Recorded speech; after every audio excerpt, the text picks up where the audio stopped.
Hello, hello. Happy Tuesday, everybody. Welcome to another edition of Creative Finance Playbook with Jen and Joe. And we are super excited to come to you today and chat a little bit about how we can buy properties with $100 down to sellers. So as always, if you're joining live, take a few minutes and drop in the chat where you're from, where you're looking to do deals. We encourage networking. And if you're listening to the replay, make sure you are subscribing on YouTube, or now we do have an official podcast. So go ahead and follow us where you can find all podcasts on Spotify and Apple and all those fun things. So lots of fun things happening here today.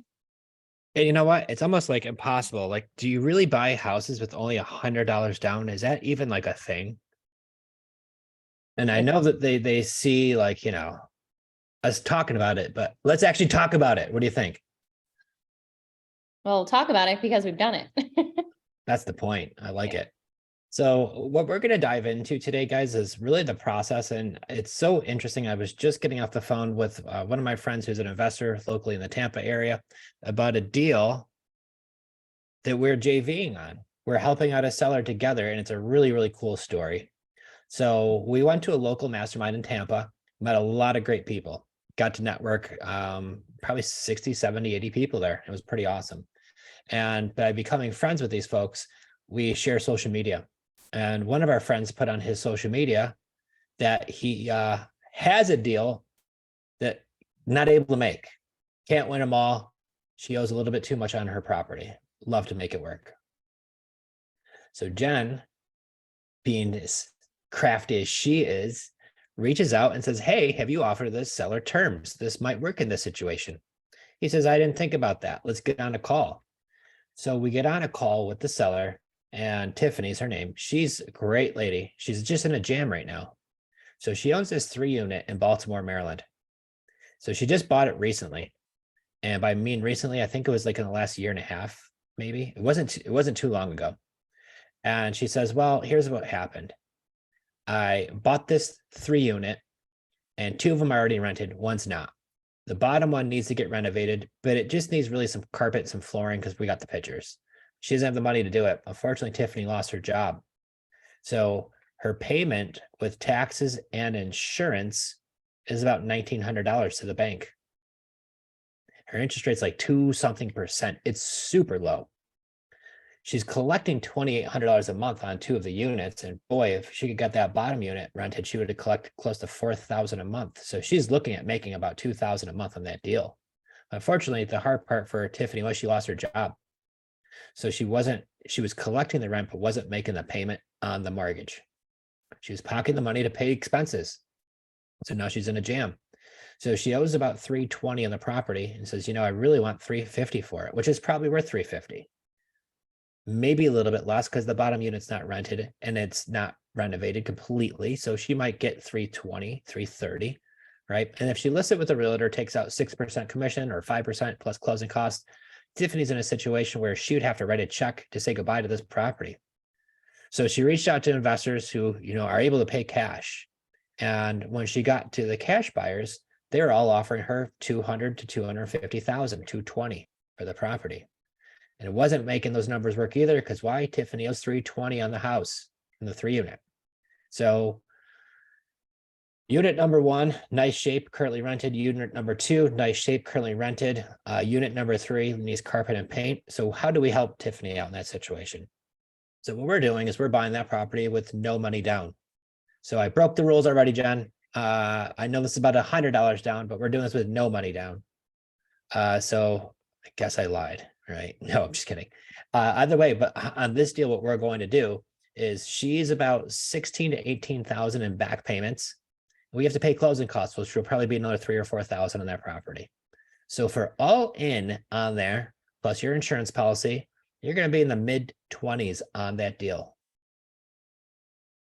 So we're able to buy it for her number, which is $350. We're going to pay those back payments, so it's going to come out of that. We're going to get her current again.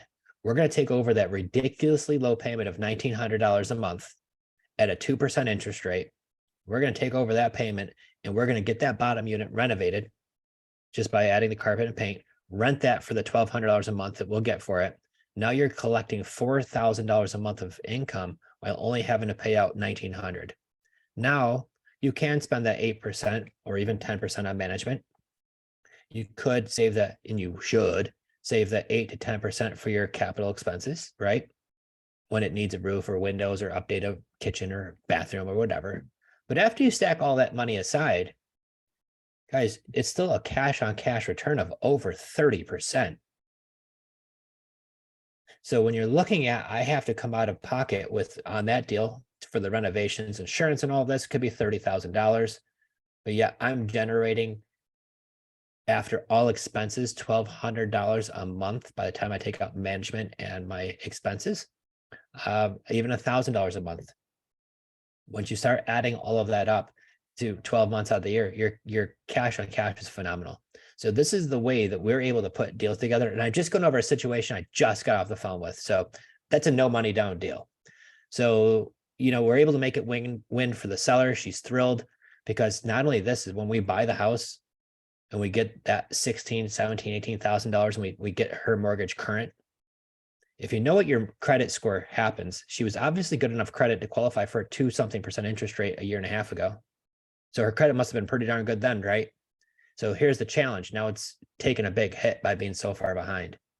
So, and it's because of a loss of a job. So sometimes there's just really great people out there who just have a bad situation happen to them. And with that being the case, we love to help. So not only are we going to take that payment, we're also going to now fix her credit by making those payments on time, right? And if you've had a 700, 600, 800 credit score and you've been not making payments in 8 months, boy, your credit score is going to really drop to probably the 500s, if not even 400s. So the way to fix that, get that mortgage current, pay the payments on time, and over time, she'll be back to wonderful again. And I love helping in that situation. And paying top dollar for the house, and it didn't cost her any money. So that's pretty cool. So this is why we love helping people and finding the situations where we can help these people, right? Not just trying to give them a low offer, because I'll be honest with you guys, I'm going to give you some secret sauce right now. Part of the way that we're able to make so many of these, what they call creative finance deals, whatever you want to call it, but that's what they're technically called. But the way we're able to do that is because we could pay full price for their house. I wholesale deals, cash deals. I buy these cash deals too, where, it's a fixer upper and we do some of that work too, but that's a lot of work. And you have to find the right motivated seller who can give you that big discount and is willing to. And I wish those just fell out of trees, but that gets to be hard, right? So when you're dealing with somebody who's got a beautiful house in a beautiful neighborhood that's completely turnkey, those are my favorite type of deals to do. So we're going to go over another deal that we're just doing, that's just outside of Nashville, Tennessee. The folks reached out to us. This house was built in 2017. Hon, are we doing this one with $1,000 down though? I think that one might be $1,000 down. So here, I guess I'm fine already again. The first one was no money, and this one's with $1,000 down. So, oh well. But it's pretty close to 100. If you need the extra 900, I'll give it to you. But here's the deal. They are in a situation, you have a beautiful house on almost 3 acres of land. It's a 1,600 square foot brick ranch on public water and sewers. So it's the best of all the worlds. Just right outside of town, but kind of close to being in town too. And it's a town called Lafayette, Tennessee. The cool thing, it's about an hour north of Nashville. So it's a pretty awesome place. They had this house listed with a realtor. Realtor wasn't selling it. Of course, they say my realtor wasn't doing a great enough job. Just the kind of the market the way it is right now, guys. Maybe the realtor was doing a great job. Maybe they weren't, who knows? But either way, they didn't feel like the realtor was. So they deactivated the listing, got in touch with us. We were able to make that deal happen at a 3% rate, because that's what their mortgage is. We're able to buy it for what they owe, with just giving them $1,000. Now, a turnkey, beautiful house in a beautiful neighborhood, that is an amazing type of a property that I like to work with. Because guys, what happens if I go to put a renter in there? Do I have to just remodel the whole place? Do I need to put a new roof in or air conditioning? No, that stuff's just been done 5-6 years ago. Turnkey, beautiful house, beautiful neighborhood. So in the situations, and I will tell you, some of you are in markets where properties don't cash flow. or cash flow is very hard to do. So I'm going to teach you how to do that in areas where they don't cash flow. Okay.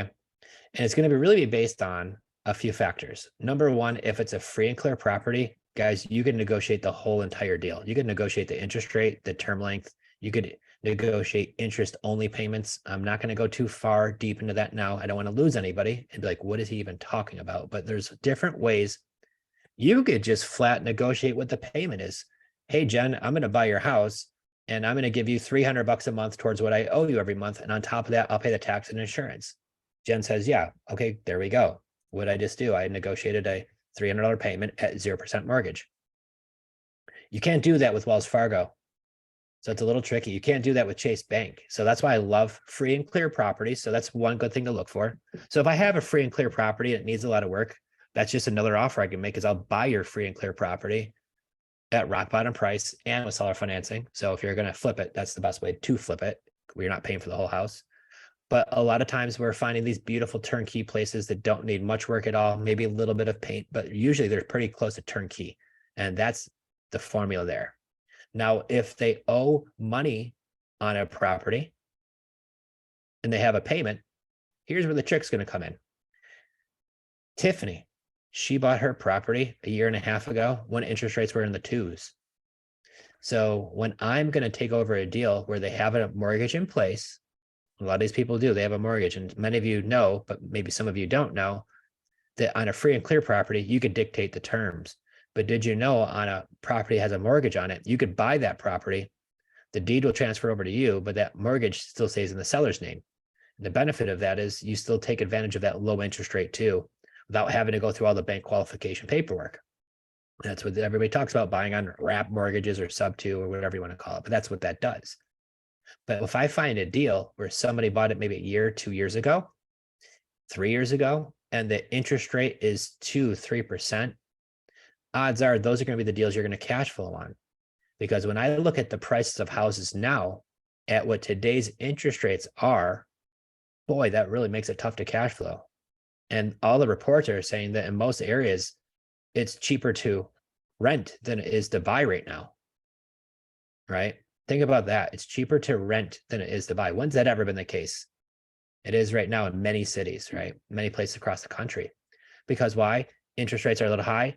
Prices have just been at an all-time high just 1 year ago. The history of man, real estate's never been higher than some of the prices right now. So high interest rates, higher, they're not terribly high, but they're high enough. But the also part of it too is at these interest rates, at these prices, you're not getting good cash flow. So this is why what we want to do is I want to find properties that have just been bought in the last couple of years. If you could find somebody who's got little to no equity and they're in a situation where they have a low interest rate and they really need to sell, this is exactly the formula to how we're buying deals with just $100 down. No money out of pocket. And I could go over plenty of these scenarios, right, guys? So think about this, and I could go over a lot of them. We had one in Davenport, Florida. Had one in Winter Haven, Florida. We had one in Winter Haven. I'll go over that one first. He reaches out to us. I just bought this house for $555 VA loan. He even rolled in closing costs. He owed $563 on the house. Now this house was turnkey. Is in Winter Haven, Florida, just outside of Orlando and Disney, probably like 25 minutes from Disney, not very far.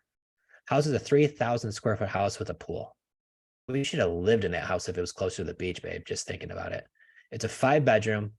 I think it was 3.5 or 4 bathrooms with a big in-ground pool, lanai, across the street from the water, unblocked view. Next side over is a park. So he's got a really nice lot too. So he says that their son, that they've been applying to the school in Texas, finally got accepted 1 month after they bought their house, guys. Seriously, 1 month after buying a house. So what are they doing? They've already bought the new house in Texas. They're already moved. He tells me I'm going to list this house with a realtor first at $585. I said, by doing the number breakdown, you're going to have to spend a lot of money to get rid of this house. He says, I know, but hopefully my realtor thinks I'll get over asking and then maybe I could walk away breaking even, hopefully. I said, well, good luck. If it doesn't work out, please call me. Don't sign a 1-year listing agreement, and make sure your realtor knows that if it doesn't sell quickly, like you could still sell it to me because we've talked before this. He said, fine. I was planning on doing follow-up, y'all. Not gonna lie. I was planning to, but I didn't have a chance to. He reached back out to me so darn quick and was like, hey, we had no showings. I can't afford this payment anymore. You guys have a deal. Let's go. So we buy a turnkey. We actually assigned that one. We had one of our investor friends who said, I need this house. I don't even want it. I absolutely need this house and I want this deal. And I'll pay you a handsome finder's fee for it. And they did. But this deal, the reason why they did was because it's a beautiful, absolutely stunning house that was just recently remodeled, 3,000 square foot house, needed nothing. The amazing view, big lot in Florida in a nice area, 25 minutes from Disney. You could Airbnb it if you want. You could do midterm, but it was a big house. So you might not do midterm there, but at least you could do Airbnb if you wanted to, or even a long-term rental. You could do either one. But our seller was thrilled. You know why? Because they weren't looking to get a big payday. Why? Because he just bought the house, guys. He's looking to get debt relief of getting that payment off his back. He didn't care about any money down.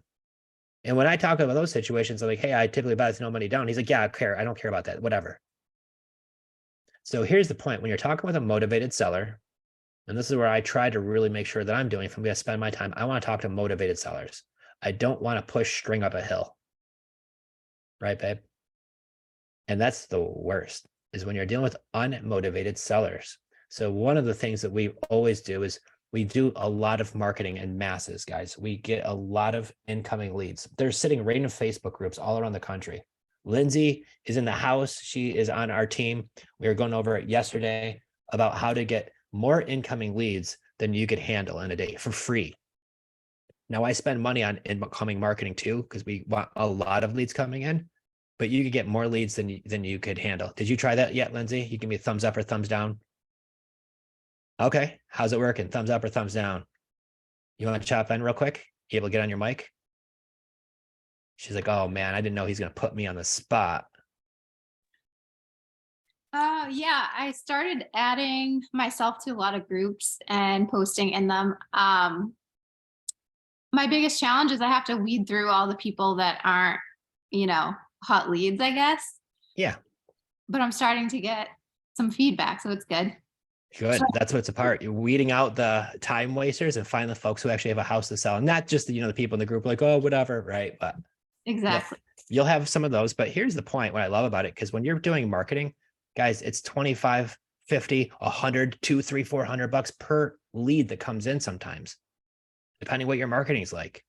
If you could get leads for free, you should be. Okay. So there's the tip of the day right there, guys. Just joining Facebook groups like what Lindsay talked about and putting in there that you buy houses.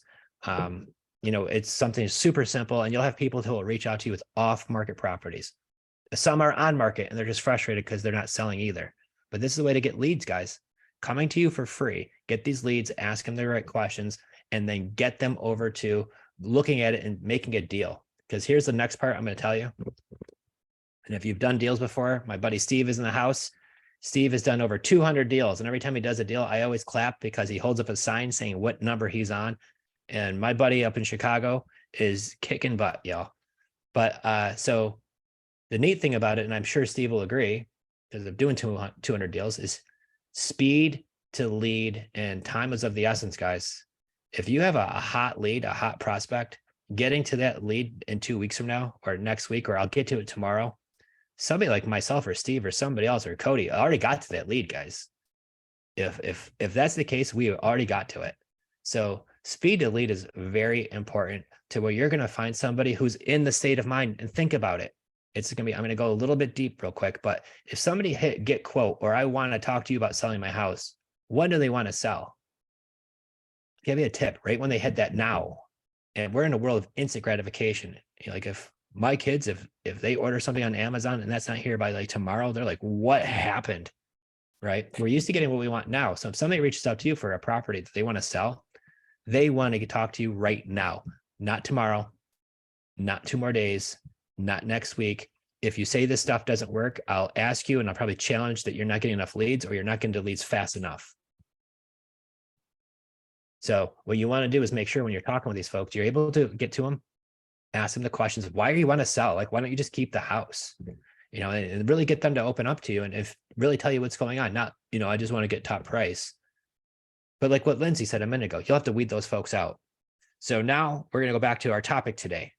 $100 down deals. How are we getting those? It's by negotiating. It's by asking the right questions, guys. I've been immersed so deep into all different ways of negotiating for the last 20 something years. And I'll tell you what, they've all said it. I'm not going to tell you anything that's really cool or super new, but whoever speaks first, they say loses. That's not always true. You can speak first, but make sure you're asking questions and have the seller give you the answers that you need to get. So you want to know how many times I've seen in Facebook groups say, oh, I've got a deal available and they want half down, right? Some people are so unrealistic with their expectations. So how do we do it? How do we buy these deals with no money down? Are you ready? Everybody take out a pen. You're going to want to write this down. I'm going to go over a ground-breaking question that we ask. And some of you guys are going to be like, holy cow. You ready? Hey, Jen, we typically buy with no money down, okay? That's it, guys. Okay. Nothing I just said was brand new. I didn't just invent that. Thousands of people said that before me. But saying, oh, I would buy it with 5% down, or I'd buy with 10% down, or how much money down do you want? Right? Then of course I'm going to tell you some really crazy outlandish number. I want half down. Right? Of course that's going to happen. No. Change up what you're saying. I typically buy it with no money down. Okay, Lindsay? Okay, Cody? Okay, Steve? Trace? And then what are they going to say? Either they're going to say one of two things. If they say, okay, then I say, okay, back. I mirror them. Okay, great. And then move on. Don't sit there. Just continue to talk about it. If they say, no, I need a down payment, you're going to hear that too. So when you do, we'll trace, because I typically buy with no money down. What's the least down you think you need to make this work for you?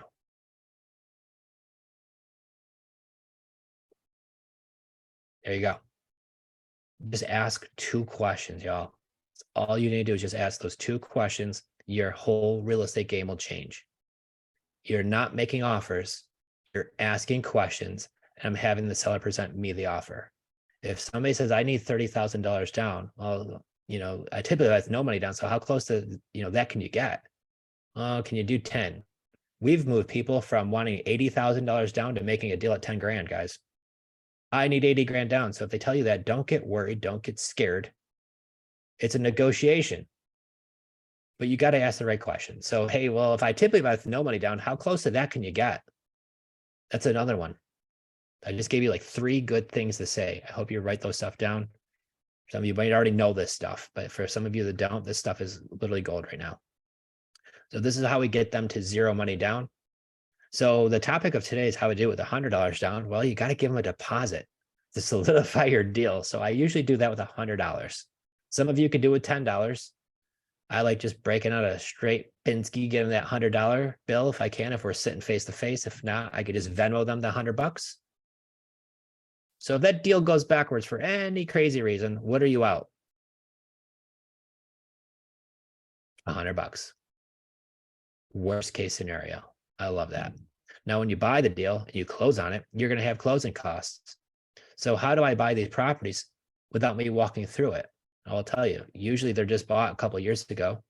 I get a lot of pictures. I get a lot of videos. I look what the house looks like. And my coach asked me this question when he was interviewing me. He's like, how are you buying these without going to him? And he knew the answer. He was just breaking my chops because we've got no credit tied into the deal. Only got $100 deposit and some closing costs. I'm going to take photos and pictures and, all those great things too, and do a video walkthrough because I'm not driving or flying to these places. And then what's the absolute worst case scenario that can happen?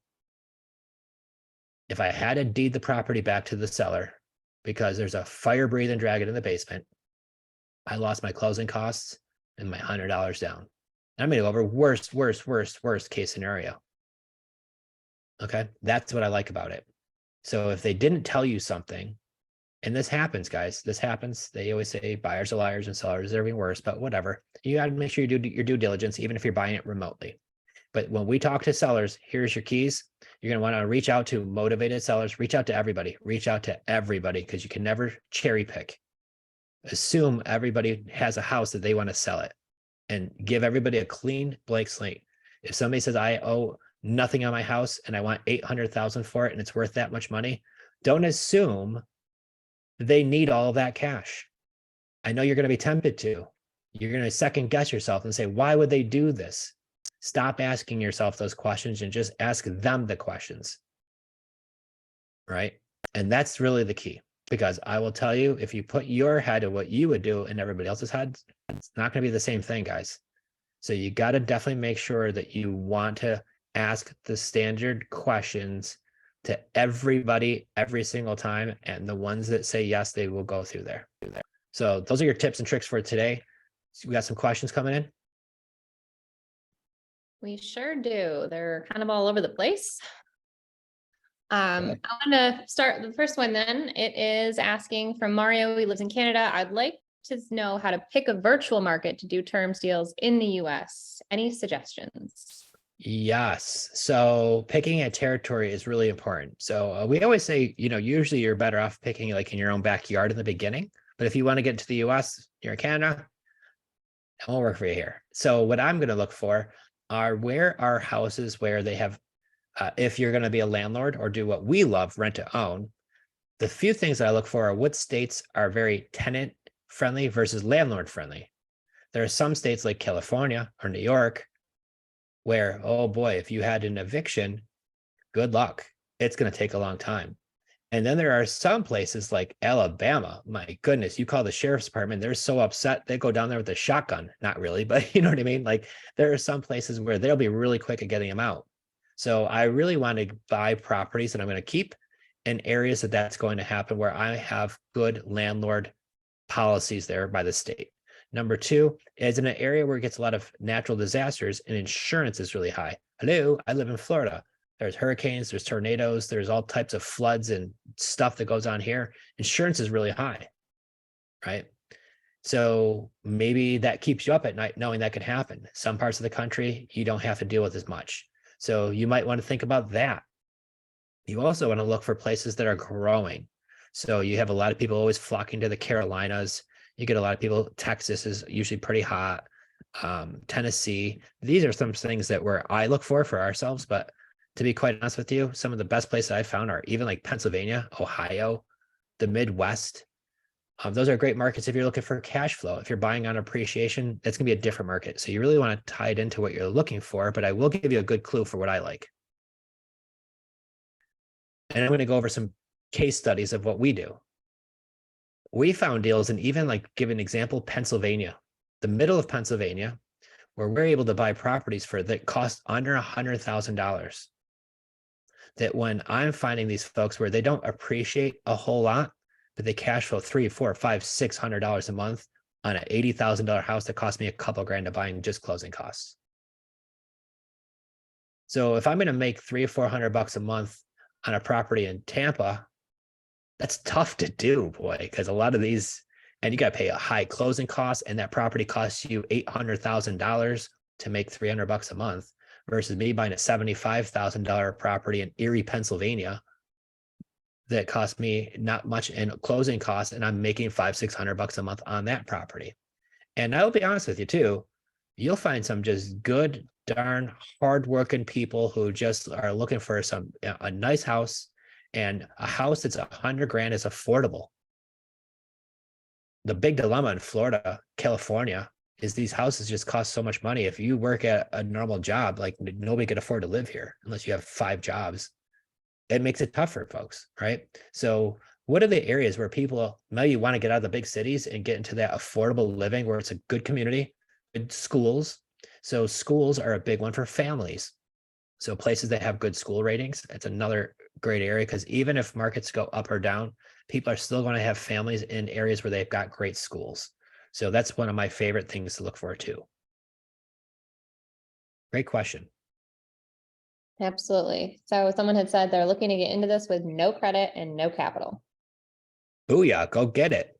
So Gem LLC, if you're looking to do that, the best way to do is if you've got no credit, no capital, because that's how I got started. Many of us did too. I recommend is wholesaling your very first deal. And if you don't have much experience, you don't need it. Find somebody like myself or Steve or some of these guys or girls in this room who already have things going on and bring us a deal that we could JV on. All of us make a crap ton of money together. And now you've got some capital and you can use that to reinvest it into another property or some education or both, right? And really help the trajectory. So I have one of our friends who actually his wife comes in here. She might be here now. She comes in here, listens every Tuesday. And then later on got a hold of us and said, I have a potential deal. We looked at it, we're JVing on it, and we're both going to make probably 30,000 to 40,000 each on that deal. Right. So now they could reinvest that into buying more properties, some more education and really help. But the best education, I'll be honest with you, is going through the process of a deal together. That's going to teach you way more than some course. And we have that stuff, guys. But when I'm holding your hand and you're hearing to the seller who was supposed to go to her house to take all the stuff out of it, got to the house, but cleaned out her storage unit first. So now doesn't have enough room in the truck to clean all the stuff of the house. So now the house still has a bunch of stuff in there. Like that's something that happens, guys.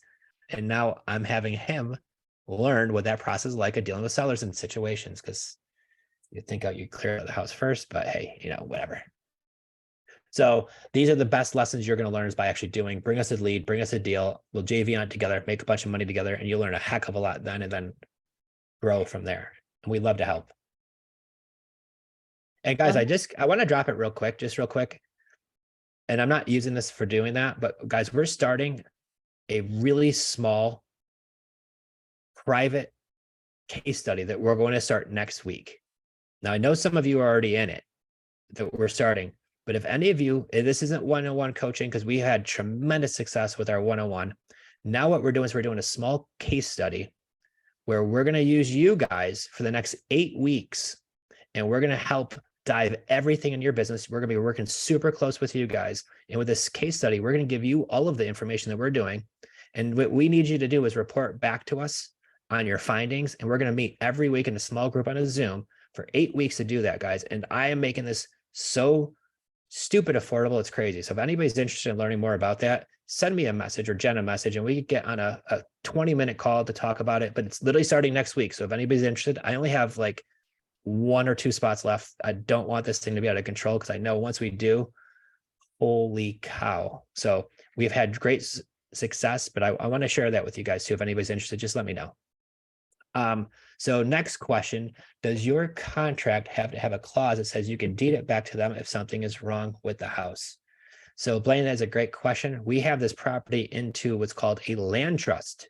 And that land trust, I could either reassign the beneficiary owner to the previous seller, or I could just have it quick claim deed right back to him and just say, hey, John, listen, you sold me the house. I didn't realize there's a fire breathing dragon in the basement, or I didn't realize the house has a crack in the foundation. It's split in half. You know, I'm going to back out of that deal. I'm going to just deed it right back to you. I'm going to give you back your house. Right. Or I'll be honest with you, and I'm just telling you the truth. If the house has an issue with the foundation, I might just readjust the terms, but I'll probably still keep it if I get cash flow out of it. Just sharing. We live in Alabama. We don't play around. I know. I do know. My Alabama peeps are the real deal. We love them there. You skipped one question. I think people always ask this: do you have boots on the ground, or do you travel to all these properties that we're buying virtually? So that's a great question. We find boots on the ground is every single situation. I don't go to, we did a deal 15 minutes from where I live here in Florida. I didn't go to that house. And when you walk into some of these properties, you'll be glad you didn't go. Okay. We still make the deal. Technology now, guys, these things are our best friends, these phones, so much video. And I could get on a FaceTime with somebody and they could walk me through and point me through all the stuff. So I do not go to these properties. So I'll give an example real quick. The deal that we're working on, that we're JVing with somebody from this group. The properties in Connecticut, renovations are almost done. It needed some more work. So we're going to finish it out. Because the seller said she hired somebody to do some stuff there and they just walked off the job. Now the house is sitting there half done. She lives out of state for over a year. The house is sitting there vacant, yada, yada, yada. So what we do in that situation is I went through Google. I literally found a realtor in that area who had like 400 5-star reviews. I'm like, there's my realtor. I call her up, super amazing. Her name's Laura. We hit it off. She's phenomenal. I said, Laura, I'm going to buy this house and then I'm going to sell it. What do you think I could sell it for as is if I don't do any of the work? And then what could I sell it for if I were to remodel it? She said, if you remodel it, you get this much more for it. She's like, and if you need help, I got the guys who will do it, do a great job because I've been using these people for 20, 30 years. So what did I do? I've got my realtor. She says, use his attorney. She's the best in town. She says, use my contractor. He's absolutely amazing. He's done a ton of jobs for me for the last 30 years. And what's Laura's incentive? She knows she's going to get to list that house for us. So what did I do? I'm doing a flip from Florida and Connecticut, and myself and my partner who lives in Kansas City, we're not going to this house, guys. I'm never going to touch foot in it unless we happen to be driving by Enfield, Connecticut on accident. That's the only way that's going to happen. And we're going to be in the area, come in July. So you never know, we might drive through there just to take some pictures. But that's what we're doing. So how do I find boots on the ground? Google's one of your best friends. I talk to real estate professionals in that area and find out who do they recommend. It could be a title company that I talk to, could be an inspection company I talk to, property man, depends on what you're looking for. But I find people who've do a ton of business in the area, and those are who I reach out to for their boots on the ground. And you'll be surprised how many folks are just so darn friendly and would love to help you. And especially if they could get something out of it too. Maybe you list the house with them or you use them for your title company and they recommended a contractor, stuff like that. A great question. And virtually, everything is all done virtually. Videos, pictures, go live with them like on a FaceTime. That's the best way to do that. And then send out an inspector if you need one. Yeah, it's not as scary as it sounds. And we were the same way. So you're not alone, feeling like a little nervous because we had our first property we were buying an hour away from us. We were like, oh, how are we going to do this? And once you do one, you're like, okay, I got this. So but that's really cool too, that if you have people who've already done this before, that's the point of networking, like in groups like this, guys, you're not alone. So you just need to be able to follow the people who have done it before, and they can kind of point you in the right directions, what to do, what not to do. Things happen, right? It's real estate. There's always some fun things that happen behind the scenes. Well, and you hit it right in the head, hon. We did it with baby steps. We did it with baby steps in the beginning, which was 1 hour from us. And then we found that one deal in Pennsylvania, which is like 3 hours from us. We're like, oh my goodness. And the one in Albany. And then really it was Alaska that we were like. North Pole, Alaska was the one that just ripped the Band-Aid right off. Okay. We felt it all. It was actually, I wish I had 100 more of those deals because North Pole, Alaska was like the easiest deal in North America, and every other one, they're full of funds. Her ears must be ringing. We got Brittany joining us here. Aw. Yeah. So at the time, Brittany was our acquisition manager, and she's like, guys, I have a deal with a seller and they have a house in North Pole, Alaska. And I remember laughing at her. I'm like, oh, Santa want to sell us house. Me and Jenn are giggling away like little kids. And she's like, no, I'm serious. She actually wants to sell her house in North Pole, Alaska. And actually, we looked at the deal like, wow, it's an amazing deal. And this poor lady was making this mortgage payment for 2 years while it sat there empty. That's a whole other story. But we put that deal front to back and like found our buyer within 2 days. So once you do that one deal that's a little bit far away, it takes a lot of the scary out of it. Even if it's just renting one and 45 minutes, an hour away from you. Yes, exactly. That's how we got started. And then it just got to the point where, and I think truthfully too, is what happened with COVID. COVID really helped us a lot with this process, guys, because I don't know if you remember when COVID hit March 2020, in New York State, it was against the law for realtors to show a house. Realtors were not allowed to show the houses in March of 2020. Mm-hmm. Myself and Jenn just got done with a full remodel rehab, and we wanted to show it to rent-to-own buyers. So what were we going to do? First of all, we're not realtors, so law doesn't apply to us. You can show people your own house, especially if it's vacant at the time. But this is how far back we're going to take it. We did it before then too, but COVID was really what helped us set the trajectory for this. We put the house on a lockbox. House was completely renovated. They would send us their license. They would do the walk through the house. We'd get on a video chat with them to make sure they locked it up. But people didn't want two people in the same room when COVID first started happening, right? And I had to even tell them, hey, bring Lysol to wipe off the lockbox because the last person was there 3 days earlier. Looking back on it, whatever, but Crazy hey. times. But you know what popped in my head? It was, we're talking about Alaska. That was $100 down deal. And what was interesting about that was the seller, we were running sponsored ads on Facebook.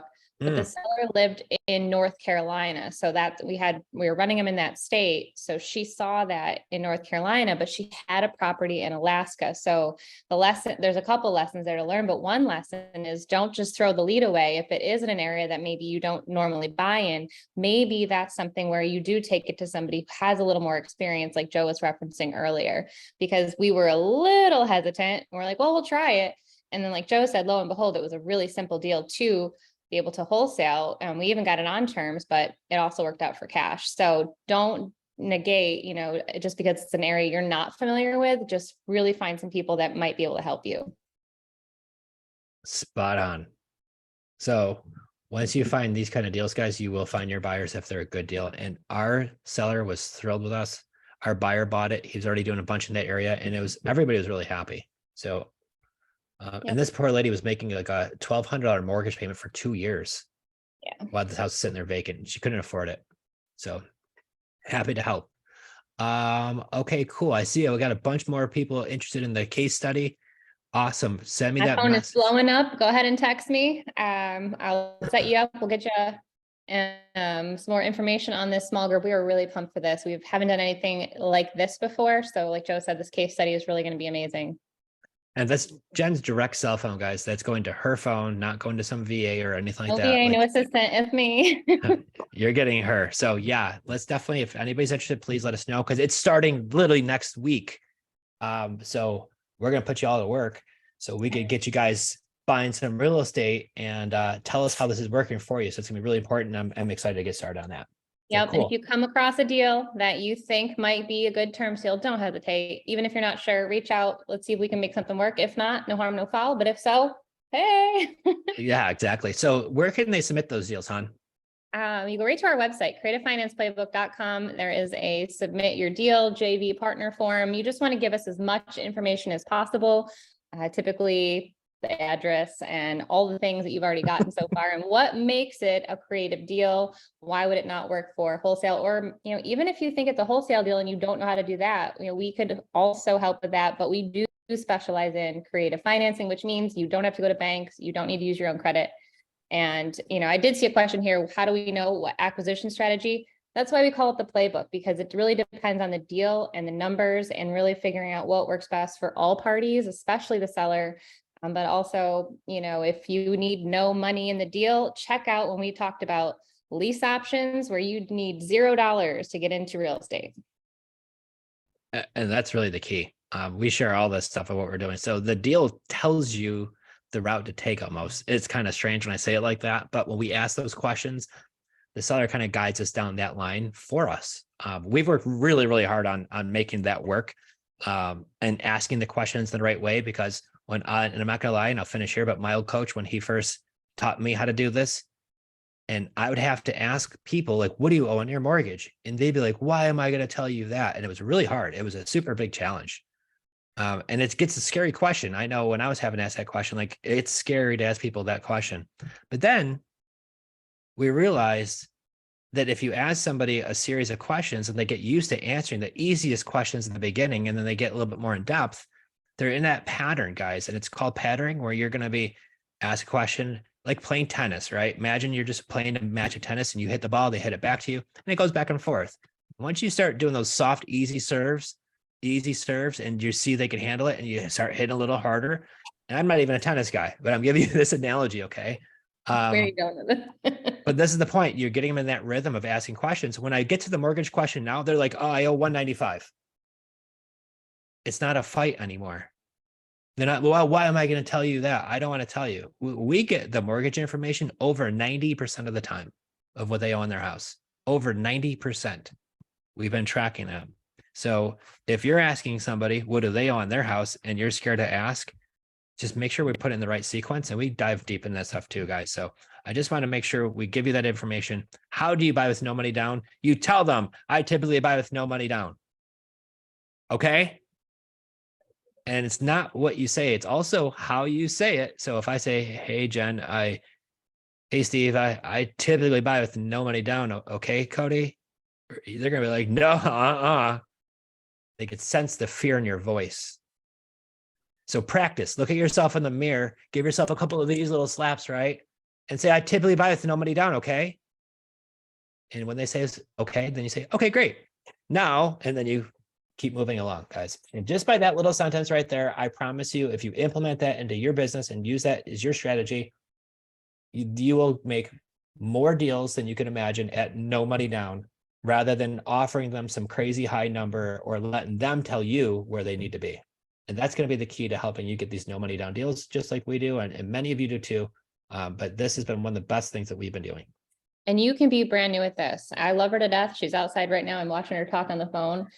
Our acquisitionist, Lexi, just graduated college. She didn't know what Zillow was in December when we brought her on. Didn't know. Wasn't even not something she even looked at. And now you guys should hear her. We should pull up some of her calls and play them, because girlfriend is on fire, being able to just rattle off everything that Joe is talking about. So all of us can do it. I was an English teacher. I was able to do this.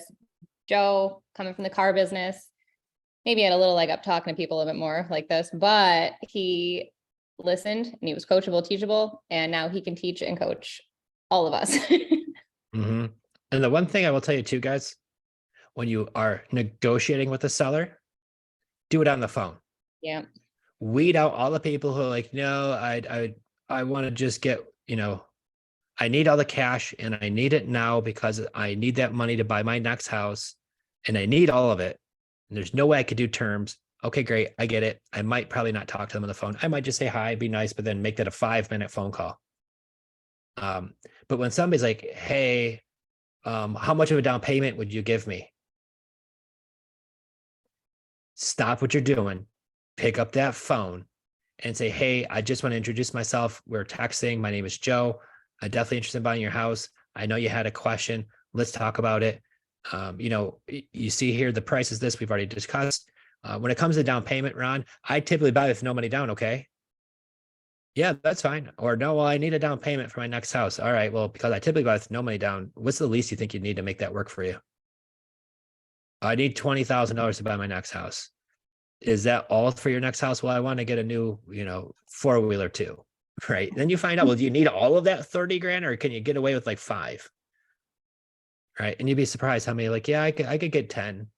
All right. And the difference between want and need is another little tip there. Make sure you're really emphasizing what do they need, right? We all want a lot more, but what do they need? And one factor too, I'll say, if they do need a big down payment, I ask them, well, what are you using with the money? What are you using it for? Well, I need to pay off my truck. I need to pay this and I need to pay that, or I want to do this, or they might be in a situation where they need the capital, right? But then I've been in some situations where we had one, they said, I need 20 grand down because I'm moving. I said, then just take out a home equity loan for the 20 grand and I'll make that payment too, because there's tons of room in that deal. I'm like, oh, we never thought of that. 2 weeks later, they had their money and we bought that deal with no money down. So creative finance. $100. I think I gave them the 100 just to solidify the deal, Sure. But creative finance playbook, y'all. That's how we do it. So that's why there's so many different ways to do it. This is what we love sharing, guys. So hope you all are having a wonderful Tuesday. I got to go. We got deals. I know my acquisition manager, she's out back making calls right now. And she's got like this list. She's like, I've got all these leads you got to call. So I know she's like peeking through the windows looking at me. So And now you got a list of people to get a hold of here about the small group. Yes. Well, we're going to talk to you guys about the small group too. Please text it if you want to get on there. And starting next week, like I said, and you guys have a wonderful, amazing Tuesday. Can't wait for next week. Got some cool stuff to share. So same time, same place. We'll see you then. All right. Take care, everyone. Awesome. See you guys.